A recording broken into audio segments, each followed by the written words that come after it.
very to be sincere, I thought we've overcome the issue of K1 the Ultimate, saying he wants to become the Awujale of the Yoruba land. To be sincere, me only K1, we must solve several times, but K1 no letter, see STOOL Awujale. But with got everybody money, we almost deported the K1 the Ultimate. Recently, K1 the Ultimate wrote letter to Dapo Abiodun saying they excluded him in the ongoing process to select Awujale. And to me, I saw this letter as, okay, it's a protest letter to me. And I think that the Ogun State Government need to investigate this matter very well. Mama Kaleta first. But I think they have to investigate it very well because this is getting too much now. But èyí máa kọ́kọ́ jókòó máa rò pé tí kí wọ́n bá sọ wípé òun jẹ́ ẹbí Fushegbuwa, mélòó ló ti bá wọn jókòó ṣe meeting papọ̀ gẹ́gẹ́ bí ọmọ Fushegbuwa Ruling House. Ká tiẹ̀ kọ́kọ́ jókòó, ká tiẹ̀ kọ́kọ́ gbàgbé pé bóyá ó jọmọ Fushegbuwa kò jọmọ Fushegbuwa, mélòó gẹ́gẹ́ bí ọmọ ilé Fushegbuwa Ruling House, mélòó ló ti bá wọn jókòó papọ̀ bó tiẹ̀ jẹ́ pé ó contribute sí nǹkan kan nínú ilé yẹn gẹ́gẹ́ bí ọmọ ẹbí Fushegbuwa Ruling House. Now, ó tó ara ẹ̀ mọ́ Jadiara family gẹ́gẹ́ bí lẹ́tà tí wọ́n kọ in the first place. And àwọn Jadiara jáde wọ́n jẹ́ kó yé K1 the Ultimate pé K1 the Ultimate is not part of their family. Èèyàn tó sign letter kò jáde láti sọ wípé okay bí K1 the Ultimate ṣe jẹ́ ní Jadiara family lélẹ́yìí. Matter is simple gan. Matter is simple gan because now letter tí K1 the Ultimate consider for Dapo Abiodun, which is the governor of Ogun State. The Fushegbuwa Ruling House has responded and they blast him. And let us be sincere to ourselves. Kò sẹ́ni tó máa tí inú ẹ̀ máa dùn náà. Wípé ó ṣe jẹ́ pé time tó máa kàn wá lẹ́nu kan believe òun fẹ́ dìde láti lo power. Ó máa dùn wọ́n because this is not the first time tí irú kan báyìí ṣẹlẹ̀ ní Fushegbuwa Ruling House.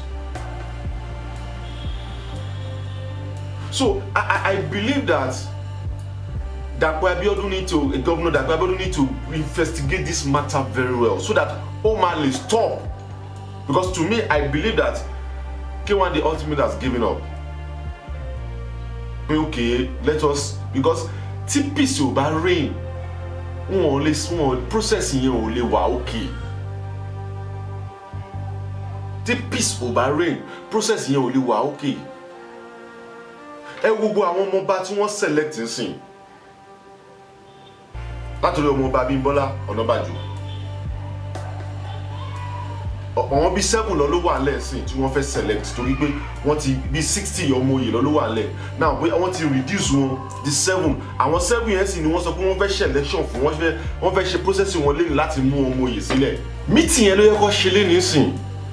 Tí K1 the Ultimate fi kọ lẹ́tà sí ọmọọba Dapo Abiodun, which is the governor of Ogun State. Igbe wọn ti fẹ́ yọ òun setting in that process. And now with this, it's possible for governor to now say, okay, let's hold this thing and do investigation. Gbogbo ẹbí Fushegbuwa ló ti jáde pé K1 the Ultimate kò kí ń ṣara wọn. Ṣé wọn ò ní mọ ẹbí wọn láti lẹ̀ ni? Ṣé wọn ò ní mọ ẹbí yẹn láti lẹ̀ ni? Tani ẹni tí K1 lóhun tọmọ, which is Jadiara Royal House.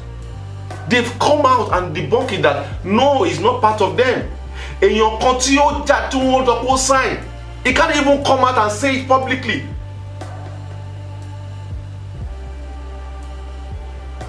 But tí K1 bá lè bring out evidence, because ó possible kí irú ẹ̀ ṣẹlẹ̀, but kí K1 bring out evidence jáde.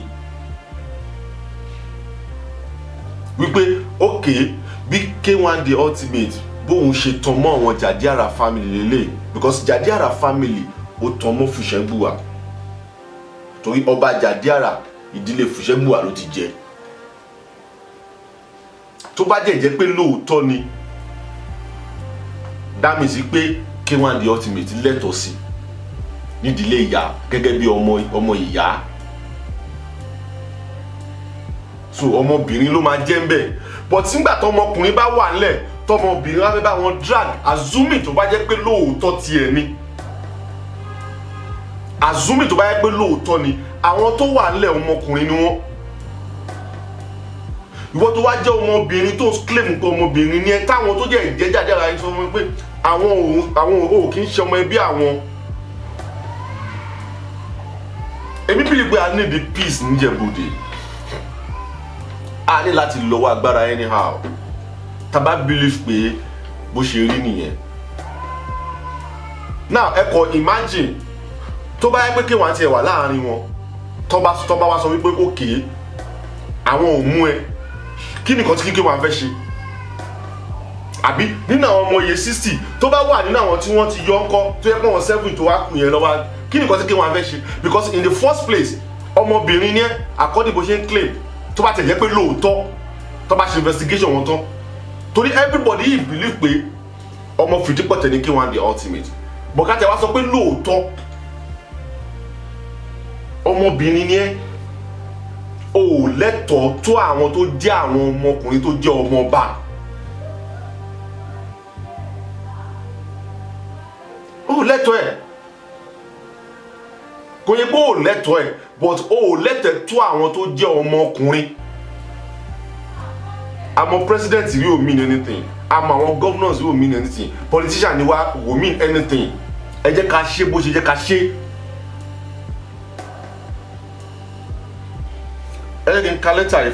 The Fushegbuwa Ruling House of Ijebu land on Sunday lashed out at popular Fuji musician Alhaji Wasiu Ayinde Marshal Kwam over his protest letter to Ogun State Governor Dapo Abiodun, in which he alleged that he has been deliberately excluded on ongoing selection process of the next Awujale of Ijebu land.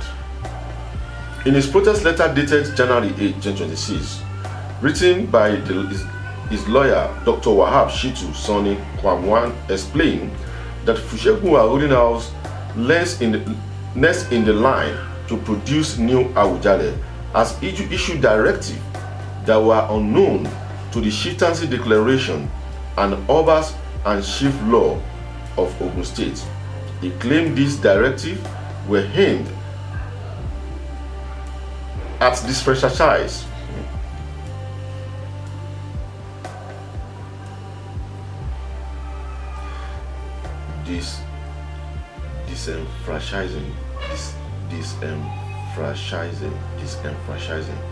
He claimed this directive were aimed to disenfranchise him from contesting for the throne, but responding to the development, the vice chairman of Fushegbuwa Ruling House, Professor Fasi Yusuf, dismissed the protest letter as arrant nonsense with no bearing on the selection process.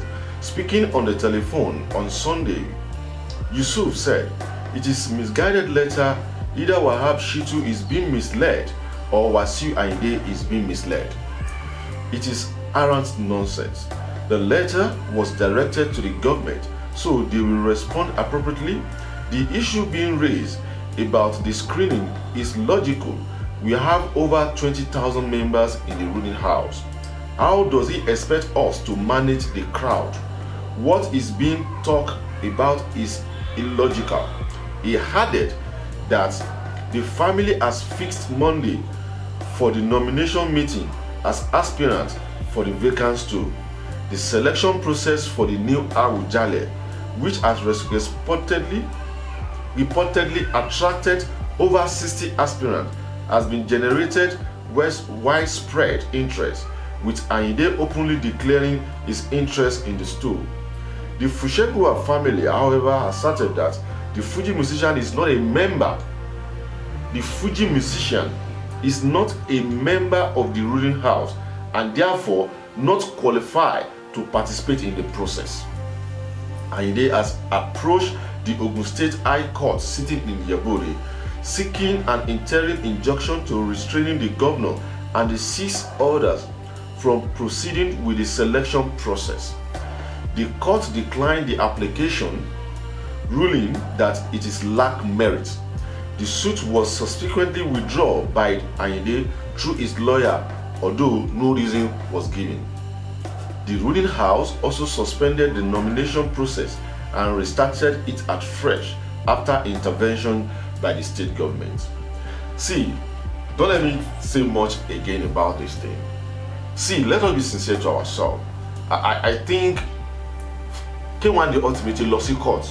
Láti stop wọn láti ní pé okay until tí wọ́n bá ṣe investigation and court sọ pé no láṣẹ kìíní. Firstly, judgment yẹn ti wà, kò jẹ́ appeal lórí judgment yẹn. So àwọn Fushegbuwa ní right láti mú ọmọ oyè wọn sílẹ̀. Tó bá mú ọmọ oyè sílẹ̀, kó máa bá process wọn lọ. Tí K1 bá fẹ́ gbé case lọ sí court pé wọn Fushegbuwa lòun, kó lọ prove case in the court. I think that's how it's supposed to be, because government kò lè máa fẹ́ delay. Tó bá ó kàn withdraw case ni, and case tó withdraw, àwọn court ready láti continue case yẹn. Wípé okay, ọ̀rọ̀ pé ká stop process yẹn, lè stop ẹ̀. But case tó gbé wá pọ̀ mọ́ Fushegbuwa ní wọ́n fẹ́ yẹ kó ṣe, ìyẹn máa proceed yẹn bóyá next week ni wọ́n sọ tó fi withdraw case. Kò jẹ́ give any reason why. Everybody mọ̀ pé another plan ló fẹ́ gbà jáde. And with this plan now, court judgment tó ti wà nílẹ̀ tí high court ti give already wípé kò lè stop ẹ̀, kò lè stop process yẹn, òun ni káwọn Fushegbuwa family gùn lé lórí. Kó gùn lé lórí, kó appeal lórí case yẹn. Tó bá yẹ kó appeal nsìn, that one is different case, kó appeal lórí ẹ̀. Kó appeal lórí case yẹn. So kó continue nǹkan tó fẹ́ ṣe ní Monday, kówọn náà mọ ọmọ oyè jáde. Ọlọ́run kú ṣe àti rí àwọn tí wọ́n àti rí ẹni tí everybody ní interest nínú lórí tọ́lọ̀ bá sọ pé ẹni yẹn náà ni wọ́n mú fine. Bó jẹ́ iṣẹ́ ni ẹ tó jẹ́ lómi ni wọ́n ní a lot of best candidates. Everybody ló ti rí àwọn pictures wọn. So kó ṣerú nǹkan bẹ́ẹ̀ yẹn. Tó bá ṣe bẹ́ẹ̀ tó mọ́ ọmọ oyè sílẹ̀ tí yẹn jẹ́ Awujale tí K1 bá fẹ́ lọ sí court kó máa lọ sí court. Because of you wọ́n lè delay anything. Àwọn ẹbí Fushegbuwa ń sọ wípé àwọn ò mẹ́ni tó ń jẹ́ K1 rí nínú ẹbí àwọn. I don't think this is a crime. Yes, you are entitled to protest, fine, which you are doing, but you cannot stop them to nominate anybody. Pé tó ń fẹ́ nominate bẹ́ẹ̀ bẹ́ẹ̀ lọ́wọ́ fẹ́ mú. You can't stop them again. You've took them to court and court has notified that no, you cannot stop them. So ọ̀rọ̀ pé gómìnà máa tún stop wọn ìyẹn ò wáyé. Kí gómìnà jẹ́ ká allow wọn kí wọ́n continue process wọn. Tó bá continue process wọn tó mọ́ ọmọ oyè sílẹ̀ tó fi yẹn jẹ́ Awujale. Tó bá mọ̀ wípé ọmọ Fushegbuwa ni ẹ́, then you can now come out and let everybody know. The court máa ṣe wá give judgment pé yes, you are members of Fushegbuwa Ruling House. And even as that, I want to repeat it again. Even as that, ọmọbìnrin ló ń claim pé ó jẹ́ láti Jadiara family. Àwọn Jadiara family jẹ́ ti jẹ́. Àwọn ruling house mi tí wọ́n ti jẹ́ kí ni káwọn yẹn wá ṣe. Tó dẹ̀ jẹ́ pé ọmọkùnrin làwọn. Jadiara ti jẹ́ ọba Jadiara ti jẹ́ láti ìdílé Fushegbuwa rí. Àwọn ìdílé mi wà tó yẹ pé ọba wọn ti jẹ́ rí tó dẹ̀ jẹ́ pé ọmọ oyè ni wọ́n. Tó dẹ̀ jẹ́ ọmọkùnrin, tó jẹ́ ojúlówó ọmọkùnrin. You are claiming that ọmọ ọba obìnrin yẹn, fine, no problem about that. But with this, I think they should allow him to prove himself. But K1 the ultimate cannot hold today meeting. They have to continue it and do the right thing.